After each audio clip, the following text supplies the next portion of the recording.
Sa ibang balita, walang takas ang dalawang senior citizen matapos ereklamo ng mga binenta kanila ng bahay at lupa. Pagkatapos daw kasing magbayad na bisto nilang scam umano ito. Narito ang aking eksklusibong pagtutok. Pulis kami, CIDG ha. Huwag mo na kayong ano ha. Labas mo yung pera, Nay. Nay, labas mo yung pera. Dahil sa patong-patong na reklamo laban sa kanila, dalawang senior citizen ang dinakip ng CIDG sa isang entrapment operation sa Caloocan.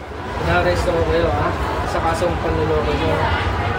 Sangkot umano sila sa maanumalyang bentahan ng ilang house and lot sa Caloocan. Nainganyo kasi yung mga victims natin gawa ng mura na yung bahay para sa 150,000 pesos na 20 square meters na may bahay na.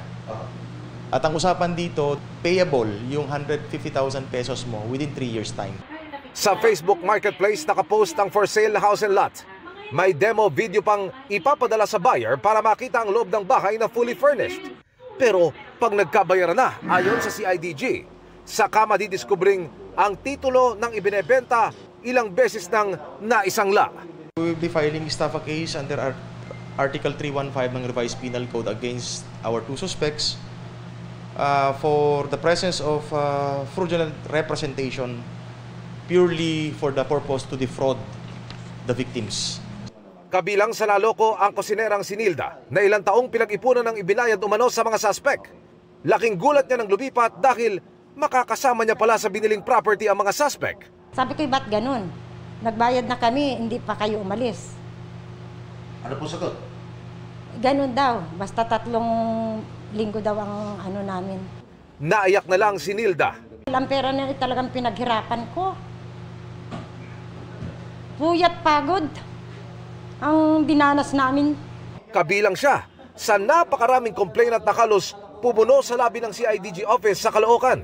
Pumunta po agad ako ng barangay to check po kung scammer nga po siya. So yun po, pagpasok pa lang po ng barangay, pagkasabi ko pa lang po ng pangalan niya, sabi nga po, marami na raw pong records. Akala ko yung decision ko na yun, akala ko nakatulong din po ako dahil senior na nga po yun, hindi po pala. Nagbigay po ako ng 100,000 tapos pagdating nung buwan na nilipat na kami, hindi naman siya umaalis sa bahay niya. 200 po yung nakuha niya sa akin. Yun lang po yung makakuha po ng hustisya po. Mabuti po nahuli na po siya para maiwasan na po yung panluloko niya sa maraming tao po. Ayon sa mga suspect, nakukuha kong pera po sir, binabayad ko sa utang ko po sir. Illegal ho yan. Alam niyo ba illegal yung ginagawa niyo? Alam ko po. Bakit yung ginagawa pa rin? Pero pag ano na ito, hindi ko na ulitin po sir. Sinamahan ko lang po yung bayad tapos nagkaintindihan naman po sila. Paalala ng CIDG para hindi mabiktima ng parehong modus. Counter-check pa rin sa mga ahensya ng gobyerno. Para sa GMA Integrated News, Emil Sumangil, nakatutok 24 oras.